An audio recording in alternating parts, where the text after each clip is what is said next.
Ребятушки, всем привет! Значит, есть последние новости, и новости не очень хорошие. Во-первых, начнем с того, что линию электропередач опять повредили.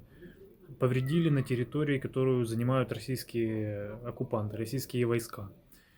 То есть ее только отремонтировали, вот, и вчера вечером, и сегодня утром опять ее взорвали опору фактически. Ну, я не знаю, что там с головой у людей, но походу не очень хорошо с головой. Это первое. Второе, это то, что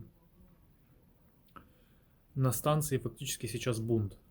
Работники Чернобыльской станции подняли бунт, вот, ну как бы нечто вроде итальянской забастовки, потому что почти 3 недели они бессменно работают там и смениться им не дают. Это официальное заявление, в том числе главы МАГАТЭ, вот, который, ну, то есть это обсуждается уже на международном уровне. Вот, он сделал заявление сегодня утром, и 211 человек работает практически 3 недели. Они заступили на смену буквально перед вторжением российских войск в Украину. И с тех самых пор им не дают смениться. Вот. Вследствие чего вот сегодня утром они отказались дальше проводить обслуживание станции и поставили вопрос ребром, чтобы им дали смениться. Я не знаю, чем это все закончится, вот, но люди устали катастрофически. Физически они устали, психологически они устали. То есть и свои функциональные обязанности проводить для них сейчас крайне тяжело.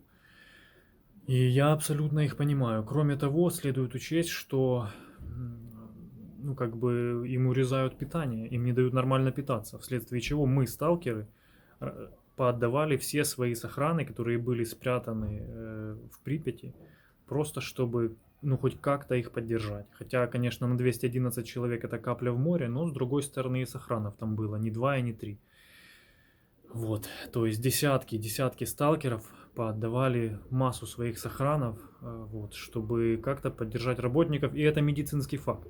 То есть тот, кто думает иначе, просто ничего не знает об обстановке, которая сейчас там, и пытается дезинформировать, ну, что, собственно, неудивительно, особенно этим славятся кремлеботы, которые у меня в комментариях пишут, ну, откровенную, ну, такую чушь, которая иногда просто не налазит на голову. Не говоря уже об угрозах и оскорблениях. В этой связи, кстати, хочу сказать, что меня трижды уже пытались взломать. Дважды через Инстаграм и еще один раз пытались просто взломать телефон. Вот. И не говоря уже об угрозах, которые мне прилетают постоянно в Инстаграм, об угрозах, что меня будут вычислять российские хакеры, какие-то российские войска там и прочую дичь. То есть, причем они конкретно пишут, чтобы я просто закрыл рот. Естественно, рот я не закрою. Всем, кто поддерживает, большое спасибо, особенно подписчикам из других стран. Вот, часть ваших денег я жертвую на армию. Слава Украине! Будем держать кулачки за наших работников Чернобыльской станции. Надеюсь, что им все-таки дадут смениться. Вот, потому что это просто уже никуда не годится, такое положение дел.